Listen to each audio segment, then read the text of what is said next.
Dan Dickau, Scorebook Live Washington, here with Washington coaching legend Jim Redmond at Lewis and Clark in Spokane at the GSL Media Day. Spent 16 years on the girls' side with 4 state tournaments titles.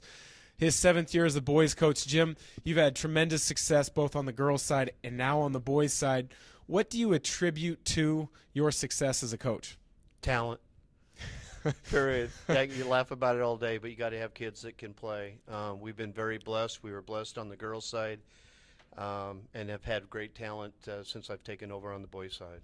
You got to have great talent, but you also have to understand how to mold that talent. One of the things that's been shared with me by multiple coaches is the fact that you can see your personnel and come up with a game plan not only for an individual game but for the course of a season to put your kids in the best position to have success.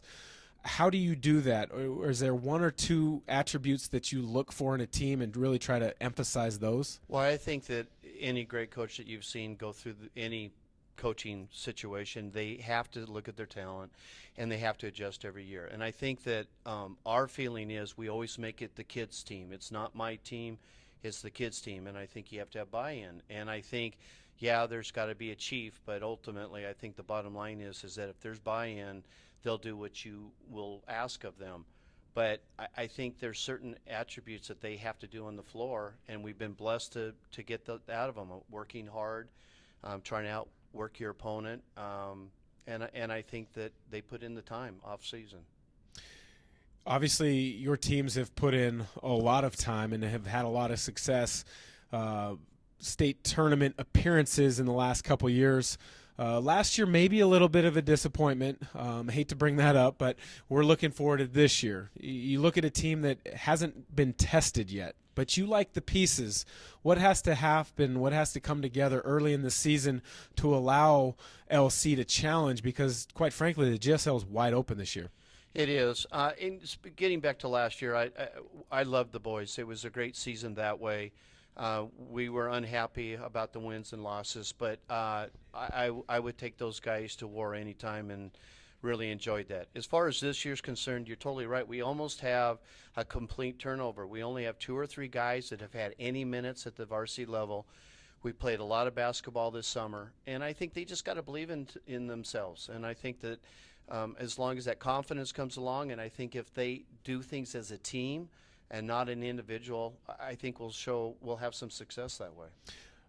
With a lot of these newcomers, is there 1 or 2 guys that maybe stand out that has maybe had a more impressive summer than you were expecting? Well, our senior group, Matt, Miles, and Joel, who just returned back to LC, had great summers. But we have a good crew of juniors, and we've got 2 sophomores that I think that could really be effective this year too. So I think our leadership is going to determine our success. You've spent time on the girls' side as well as the guys' side here in the GSL.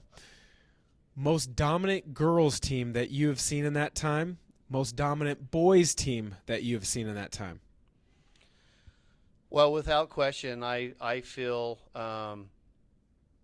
probably our 2007 team, but I know that UHI would argue that they had their team at the same year with Jamie. But I think that ultimately that would be, I think, our best girls. On the best boys side, I think I'd have to hand it off honestly to either 2 years ago prep or even last year at prep. I think what Watson did was phenomenal. We could not stop him. The state couldn't stop him. But I think the last 2 years of prep have been pretty impressive. For LC and the Tigers to have a successful year, if we're having this conversation in February, what needs to happen? Well, I think that we have to learn to. I think we have to shoot the ball well. We don't have a ton of size, but we have good athletes and we have good IQ guys. And I think that as long as we stay in that concept of team, but we've got to hit shots. And if we don't, it's going to have to be up and down the floor, and we're going to probably press a lot this year. But I think long and short of it is we have to hit shots. You heard it from him. Come. Leading the Lewis and hopefully back to the top of the GSL at the 4A level. I'm Dan Dickau for Scorebook Live Washington.